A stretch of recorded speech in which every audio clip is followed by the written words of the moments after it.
invité le quatuor de la primaire. Messieurs Juppé, Fillon, Sarkozy, Le Maire. C'est-à-dire que pour le MEDEF, la droite a déjà gagné. Ah non, pas du tout, puisqu'on a 9 candidats au total. Nous en avons 4 de droite, nous en avons 3 du Parti Socialiste, toutes les 3 tendances du Parti Socialiste d'ailleurs, et 2 du centre. Donc nous avons 9 candidats ou représentants des candidats qui viendront pendant 2 jours. Emmanuel Macron qui est invité. Oui, comme ministre de l'économie. Ça, mais pas comme ministre qui annonce chaque jour, ou dont on annonce chaque jour la démission dont il ne peut peut-être pas. Ah non, nous, il interviendra comme ministre de l'économie. Oui. Et pourquoi ? Parce que vous croyez pouvoir le récupérer, lui ? Pas du tout. C'est un ministre. Il y a quelques ministres qui viennent aux universités d'été régulièrement, et donc c'est le ministre de l'économie qui viendra, que ce soit Monsieur Macron ou un autre. À jouer en Josas, la mode n'est plus à gauche. Vous savez, les 4 savent qu'à leur tour, ils doivent avoir la bénédiction du patronat. Mais si vous voulez, on est à 9 mois d'une échéance présidentielle majeure. Il faut absolument que l'économie sociale soient au centre des débats. Je crois que c'est fondamental. Donc nous venons écouter ces candidats pour nous expliquer leur vision, pour leur expliquer ce qu'ils vont faire pour les entreprises et surtout comment ils vont retrouver forte croissance et plein emploi pour la France. Quel que soit le bord. Nous ne sommes pas un parti et nous ne sommes ni de gauche ni de droite. Oui, mais vous avez invité par exemple Monsieur Filoche ou Madame Lindemann.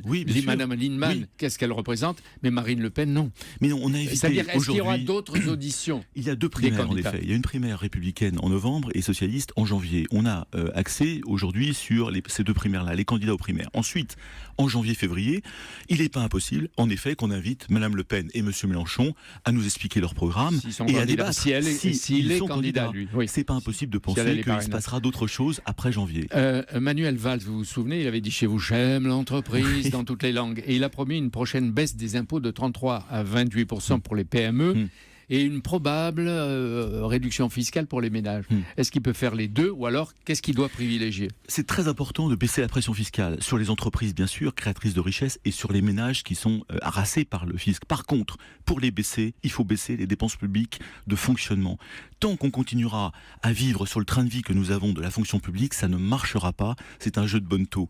D'autre part, si vous voulez, ce qui a été annoncé sur le taux d'IS des TPE, c'est très bien, ça va dans le bon sens, mais c'est très compliqué. La fin de l'ISF, des 35 heures, les régimes sociaux de retraite, ça, ce sont les Républicains. Oui, les Républicains. Ne se sont pas engagés là-dessus. Les Républicains, en effet, ont des programmes pragmatiques. Ce sont des choses que nous demandons depuis des années pour faire refonctionner la machine économique française. Vous savez, l'entreprise, c'est là où on crée la richesse, l'emploi, le pouvoir d'achat. Donc leur projet vous rassure déjà. Donc je pense qu'il y a des tabous, il y a des totems qui sont tombés, et ça me fait plaisir. À la fois à gauche, lorsqu'on parle de l'inversion de la hiérarchie des normes, lorsqu'on parle de simplification, lorsqu'on passe de simplification du droit du travail, et à droite, les Républicains osent parler de la suppression de l'ISF, osent parler de la fin des 35 heures. C'est du pragmatisme. Vous avez dit aux Échos, c'est pas un quinquennat pour rien, le quinquennat de François Hollande. Une mue idéologique majeure a lieu.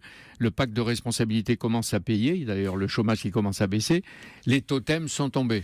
Pas complètement, si vous voulez, mais ce qui me fait très plaisir, c'est que les gens se sont rendus compte, qu'on soit de gauche ou de droite, que seule l'entreprise peut sortir la France de l'ornière. C'est elle qui crée la richesse, l'emploi, qui donne du lien social, qui fait de l'intégration sociale, qui donne du boulot aux jeunes. Et si l'entreprise est surchargée de taxes, de charges, ou que l'environnement est trop complexe, eh bien on ne prendra pas de risque, l'entreprise française sera étouffée et ça ne marchera pas.